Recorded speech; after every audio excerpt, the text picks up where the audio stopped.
इस मूवी की कहानी में हम लोग एक ऐसे बुढ़े आदमी को देखेंगे जिसे जेमा नाम की एक लड़की से प्यार हो जाता है और वो उसके साथ इंटीमेट होना चाहता है, लेकिन वो जेमा को अपनी दिल की फीलिंग नहीं बताता है। वो बूढ़ा आदमी जेमा के साथ घपाघप करने के लिए क्या करता है ये हम इस वीडियो में आगे देखेंगे। हेलो दोस्तों, स्वागत है हमारे नए वीडियो में। आज की वीडियो में हम लोग एक रोमांटिक ड्रामा मूवी को एक्सप्लेन करने वाले हैं और इस मूवी का नाम है जेमा बॉवरी, जिसे 2014 में रिलीज किया गया था। तो चलिए इस मूवी को शुरू करते हैं।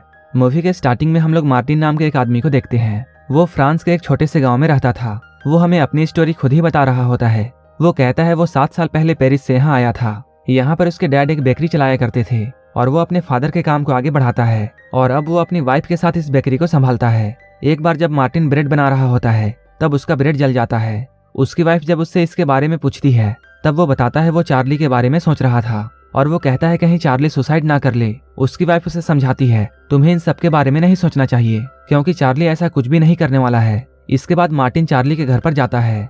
यहाँ पर चार्ली अपनी वाइफ जेमा का सामान जला रहा होता है। जेमा का हस्बैंड उसके सामान को क्यों जला रहा था ये हम इस मूवी में आगे जानेंगे।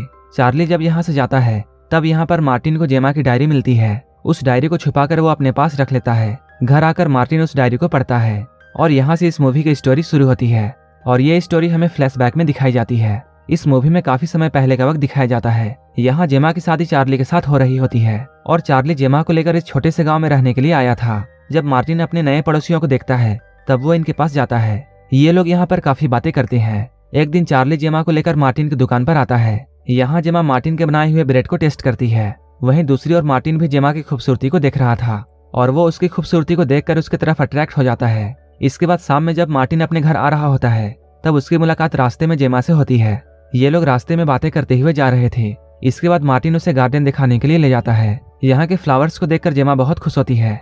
रात में चार्ली मार्टिन के पास आता है और उससे वो कहता है उसके घर की बिजली चली गई है। इसके बाद मार्टिन उसके साथ उसके घर पर जाता है और वहां जाकर वो बिजली को ठीक कर देता है। तभी यहाँ मार्टिन की वाइफ भी उसे ढूंढते हुए आ जाती है। इसके बाद ये चारों मिलकर ड्रिंक करते हैं। ड्रिंक करते हुए मार्टिन बस जेमा को ही देखे जा रहा था। इन्हें ऐसे रहते हुए काफी दिन गुजर जाते हैं। एक दिन जेमा मार्टिन की बेकरी पर आती है और वो मार्टिन की ब्रेड्स की तारीफ करती है। मार्टिन उससे पूछता है क्या तुम्हें यह जानना है कि मैं इन ब्रेड्स को कैसे बनाता हूँ।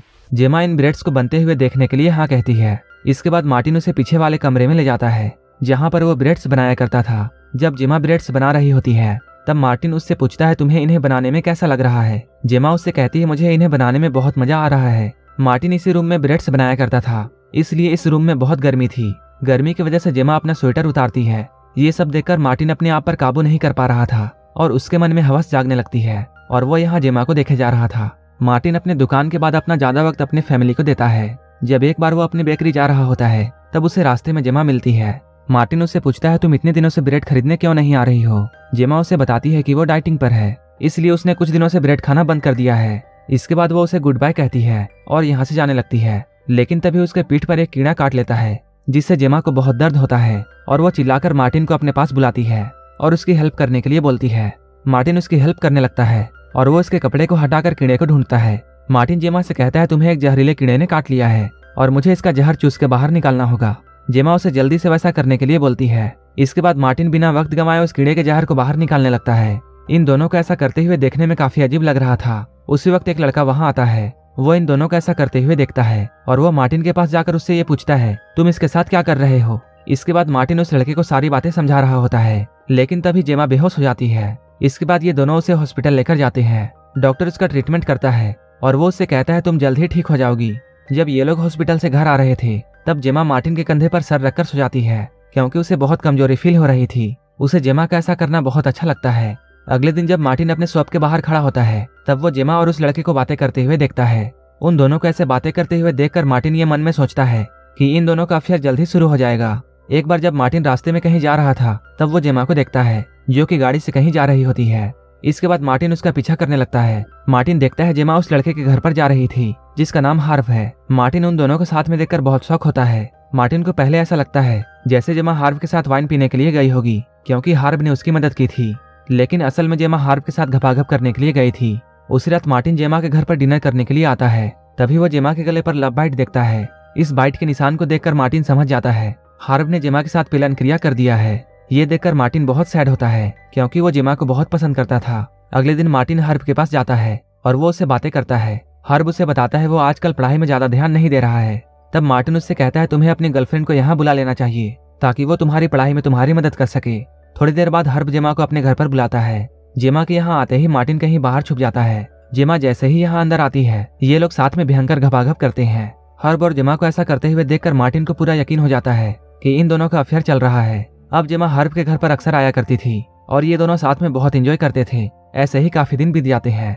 एक दिन जेमा मार्टिन के बेकरी में आती है और वो यहाँ से ब्रेड खरीदती है, लेकिन वो ब्रेड का एक टुकड़ा ले जाना भूल जाती है। इसके बाद मार्टिन उस ब्रेड को देने के लिए उसके घर जाता है, लेकिन जैसे ही वो घर के पास पहुंचता है उसे कुछ आवाजें सुनाई देती है। उन आवाजों को सुनकर वो वहीं पर छुप जाता है। जब वो खिड़की से अंदर देखता है तब वो पाता है हर्ब और जेमा घपाघप कर रहे थे। ये दोनों एक दूसरे के काफी करीब थे और जेमा हर्ब को आई लव यू बोलती है, जिसे सुनकर मार्टिन को बहुत गुस्सा आता है। अगले दिन फिर से जेमा हर्ब के घर पर जाती है और ये दोनों जबरदस्त पेलन क्रिया करते हैं। ये लोग घपाघप करते हुए इतने खो जाते हैं कि इन लोगों से हर्ब के मॉम की एक कीमती मूर्ति टूट जाती है। ये देखकर जेमा कहती है वो अपने हस्बैंड से कहकर इस मूर्ति को ठीक करवा देगी। जाते हुए जेमा हर्ब को ये बोलती है हम दोनों को यहाँ से भागकर लंदन चले जाना चाहिए। इसके बाद हम लोग देखते हैं जेमा को एक लेटर मिलता है। उस लेटर को पढ़ने के बाद जेमा हर्ब से मिलने के लिए उसके घर पर जाने लगती है। इधर हर्ब की मॉम जब अपने घर पर आती है तब उन्हें उनकी कीमती मूर्ति नहीं मिलती है। हर्ब अपनी मॉम को बोलता है उस मूर्ति में स्क्रैच आ गई थी, इसलिए उसने उस मूर्ति को पास के एक आदमी को ठीक करने के लिए दिया है।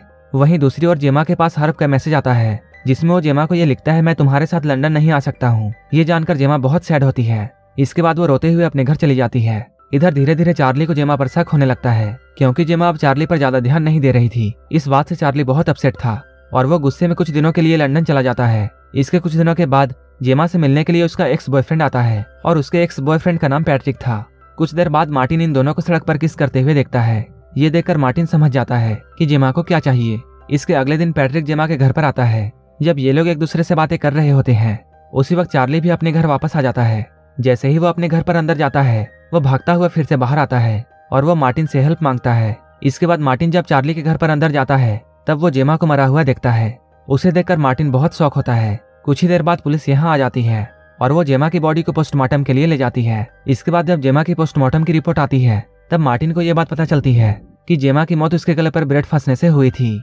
इसके बाद अगले दिन मार्टिन चार्ली को यह बात बताता है, लेकिन चार्ली उससे कहता है जेमा की मौत उसकी वजह से हुई है, क्योंकि वो जब घर के अंदर गया था तब उसने पैट्रिक को जेमा के साथ पीछे से घपाघप करते हुए देखा था। उसे देखकर चार्ली को ऐसा लगा जैसे पैट्रिक जेमा के साथ जबरदस्ती कर रहा है, इसलिए वो चार्ली के साथ फाइट करने लगा।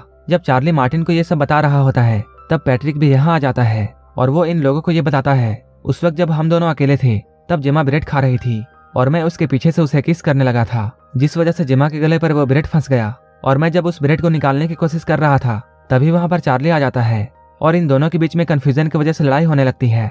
ये दोनों लोग आपस में लड़ने में इतनी बिजी हो गए कि इन दोनों को जेमा का जरा भी ख्याल नहीं आया और यहाँ पर जेमा की मौत दम घुटने से हो जाती है। यहीं पर इस मूवी के फ्लैशबैक की कहानी खत्म होती है और यहाँ से हम प्रेजेंट टाइम में देखते हैं जहाँ मार्टिन का बेटा उससे ये कह रहा होता है हमारे घर के पड़ोस में एक रशियन कपल रहने के लिए आई है। ये सुनकर मार्टिन उनके पास जाता है और यहीं पर यह मूवी खत्म हो जाती है। अगर आपको ये मूवी अच्छी लगी हो तो एक लाइक जरूर कर देना और ऐसे ही मूवीज के लिए मेरे चैनल को जरूर सब्सक्राइब कर लेना। तो मिलते हैं हमारे नेक्स्ट वीडियो में।